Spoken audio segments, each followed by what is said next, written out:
안녕하세요. 오늘은 횡령죄에 대해 좀 다른 시각으로 이야기해보려고 합니다. 신문 기사에 나오는 그런 얘기 말고요.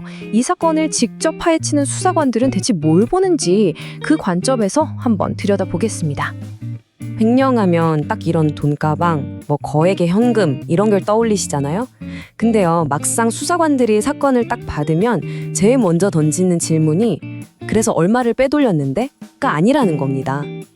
네, 그들이 찾는 건 완전히 다른 거예요. 바로 이겁니다. 핵심은 깨진 신뢰. 횡령죄는요, 단순히 돈을 훔친 걸 처벌하는 게 아니라 이 신뢰를 저버린 행위를 처벌하는 범죄라는 거죠. 이 개념 하나가요, 앞으로의 수사 방향 전체를 완전히 바꿔놓습니다.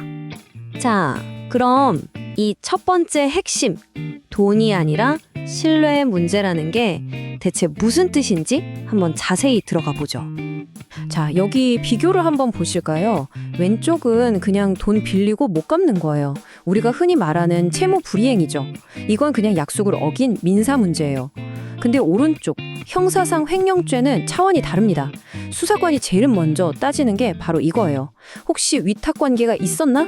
이게 무슨 말이냐면 당신이 단순히 돈을 빌린 게 아니라 어떤 목적을 위해서 다른 사람의 돈을 맡아서 관리할 법적인 의무가 있었느냐는 거죠. 바로 이 지점에서 단순한 빚 문제가 범죄의 영역으로 넘어가는 겁니다. 자, 이렇게 신뢰 관계가 있었다는 게 확인되면 그때부터 수사관의 진짜 추적이 시작됩니다. 이제 목표는 돈의 흐름이 아니에요. 눈에 보이지도 않고 만질 수도 없는 바로 당신의 의도를 쫓기 시작하는 거죠. 아마 제일 많이 나오는 변명이 아닐까 싶은데요. 아니, 다시 갚아 넣으려고 했어요. 과연 이게 법정에서 통할까요? 왜 안 통하는지 한번 보시죠. 법적으로는요, 아주 간단합니다. 회사 돈에 손을 대서 개인적인 용도로 딱 쓴 그 순간, 바로 그 순간에 범죄는 이미 성립된 거예요. 이걸 뭐랄까 유리컵을 깨트린 거랑 비슷하다고 생각하시면 돼요. 나중에 깨진 조각들 다 쓸어 담고 붙일 수는 있겠죠. 하지만 컵이 한번 깨졌다는 사실 자체가 없어지진 않잖아요. 돈을 다시 갚는 건 나중에 형량을 정할 때 좀 도움이 될 수는 있어도 죄가 없다 이렇게 되진 않는다는 거죠. 그래서 수사관의 진짜 미션은 바로 이 불법 영득의 의사라는 걸 증명해내는 겁니다. 이게 법률 용어라 좀 어려운데 쉽게 말해서 이 돈을 내 것처럼 써버려야겠다는 마음을 먹었다는 걸 입증해야 하는 거예요. 돈이 빠져나간 바로 그 순간 당신 머릿속에 대체 무슨 생각이 있었는지를 거의 재구성해야 하는 거니까 이게 정말 어려운 작업입니다. 그럼 보이지 않는 마음을 어떻게 증명할까요? 수사관들은 마치 탐정처럼 주변의 모든 조각들을 모으기 시작합니다. 여기 보시는 것처럼요. 당시 당신의 재정 상태는 어땠는지, 빚독촉에 시달리고 있었는지, 갑자기 씀씀이가 커지진 않았는지 이런 단서들을 하나하나 모아서 큰 그림, 즉 퍼즐을 맞추는 거죠. 그리고 그 퍼즐 속에서 이 돈은 회사를 위한 게 아니라 개인적인 이득을 위해 쓰였구나 하는 결정적인 한 조각을 찾아내는 겁니다. 자, 이번에는 수사기법 얘기로 좀 넘어가 볼까요? 요즘 시대에 나는 흔적을 다 지웠어 라고 생각하면 정말 큰 오산입니다. 현대 수사관들이 어떻게 그 디지털 유령을 잡아내는지 한번 보시죠. 수사관이 어떻게 사람의 마음을 읽냐고요? 정답은 놀랍게도 거의 대부분 당신의 컴퓨터 하드드라이브 안에 있습니다. 이게 바로 디지털 포렌식 과정인데요. 일단 PC나 휴대폰을 확보하죠. 그리고 우리가 삭제했다고 믿는 파일들을 복구해냅니다. 기술이 정말 대단하죠. 그리고 가장 결정적인 단계가 바로 3단계인데요. 회사에 제출한 공식 장부랑 복구해낸 개인적인 파일, 예를 들어 비밀 장부 같은 엑셀 파일을 비교하는 겁니다. 두 장부 사이에 불일치하는 부분이 있다면 바로 그게 범죄의 증거가 되는 거죠. 예를 들어서 이런 게 나왔다고 생각해 보세요. 돈이 이체되기 바로 전날 밤에 횡령죄 처벌 수위 같은 걸 검색한 기록이 나온 거예요.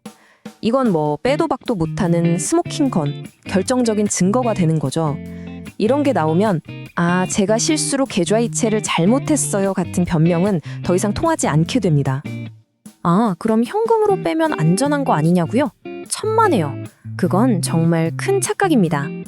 수사관들은요, 전혀 상관없어 보이는 점들을 이어서 하나의 그림을 그려내는데 아주 능숙한 사람들입니다. 자, 이 타임라인을 한번 따라가 보시죠. 첫째 날 회사 계좌에서 큰 돈이 현금으로 뭉텅 빠져나갑니다. 다음 날 이상하게도 당신의 개인 대출금이 갑자기 갚아지네요. 그리고 며칠 뒤 가족 이름으로 부동산 계약금이 치러집니다. 자, 이 세 가지 사건은 우연일까요? 수사관은 이 점들을 딱 연결해 놓고 당신에게 이렇게 묻는 겁니다. 이 돈 다 어디서 난 돈입니까? 만약 당신이 이 돈의 합법적인 출처를 제대로 설명하지 못하면 법원은 그 돈이 바로 회사에서 빼돌린 돈이구나 라고 추정해버립니다. 순식간에 입증 책임이 당신에게로 넘어온 거죠. 자, 그럼 수사 단계에서 언제, 어떤 상황에 구속, 즉 체포까지 이어지게 될까요? 이것도 단순히 피해 금액이 크다고 해서 바로 구속되는 건 아닙니다. 물론 돈의 액수 중요하죠. 특히 이 숫자 5억 원. 이게 아주 중요한 기준점입니다. 피해액이 5억 원을 넘어가면요. 특정경제범죄 가중처벌법이라고 해서 훨씬 무거운 법이 적용되기 시작해요. 이때부터는 수사 단계에서 구속될 가능성도 확 높아지고 나중에 처벌도 훨씬 무거워집니다. 말 그대로 게임의 판이 바뀌는 거죠. 그런데 이 그래프를 한번 보세요. 정말 중요한 포인트입니다. 판사가 구속영장을 발부할까 말까를 결정할 때 피해 금액보다 압도적으로 더 중요하게 보는 게 있어요. 바로 증거를 없앨 위험이 있는가. 왜냐하면 횡령죄는 결국 장부, 파일, 서류 같은 데이터 싸움이기 때문입니다.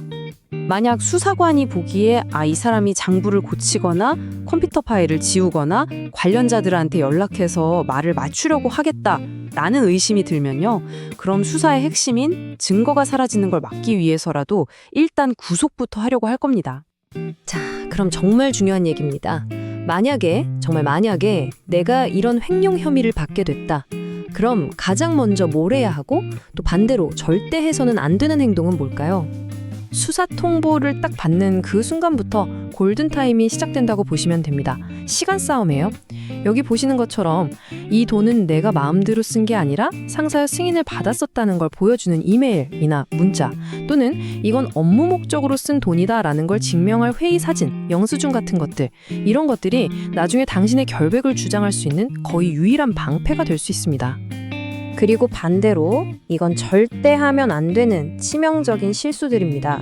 첫째, 절대로 옛날 장부를 고치면 안 됩니다. 이건 나 지금 증거 인멸하고 있어요 라고 광고하는 거나 마찬가지예요. 둘째, 파일 삭제. 이것도 마찬가지입니다. 포렌식으로 다 찾아내는데 삭제했다는 기록 자체가 유죄의 증거처럼 보일 수 있거든요. 마지막으로 섣불리 피해자에게 연락하는 거. 감정적으로 미안하다 이런 전화를 했다가 녹음이라도 되면 그게 자백이나 증인 회유의 증거로 쓰일 수 있습니다. 모든 소통은 반드시 법률 대리인을 통해서 하셔야 합니다. 결국 처음으로 다시 돌아왔네요. 횡령죄는 돈이 아니라 깨진 신뢰를 처벌하는 범죄라는 것. 수사관은 단순히 계좌에 찍힌 숫자를 쫓는 게 아니라 그 숫자 뒤에 숨어있는 당신의 마음, 당신의 의도를 쫓는다는 겁니다. 그래서 변호 역시 돈을 갚았다가 아니라 내 행동이 신뢰를 깰 만한 의도는 아니었다는 걸 증명하는 과정인 거죠. 비즈니스의 모든 것은 신뢰를 바탕으로 이루어지잖아요. 그런데 그 신뢰가 한번 깨져버린 상황에서 과연 어떻게 나의 순수한 의도를 증명할 수 있을까? 이게 바로 횡령 사건이 가진 가장 근본적인 딜레마, 이제 어려운 점입니다. 이 질문에 대해 한번 생각해 보시면 좋겠습니다.